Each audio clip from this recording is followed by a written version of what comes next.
Hi, hi, hi. How many of you guys know if your crafts have a national month where they dedicate like the whole month to it?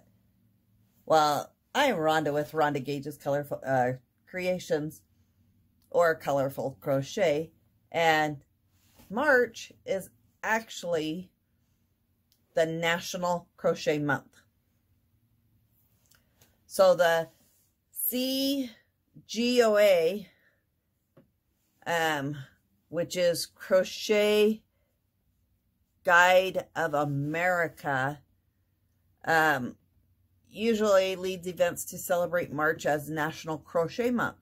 The goal is to promote the art of crochet and engage enthusiasts and master crocheters alike. So now that I know that, I'm going to work on doing some different projects for March and National Crochet Month. Thank you. Have a good day.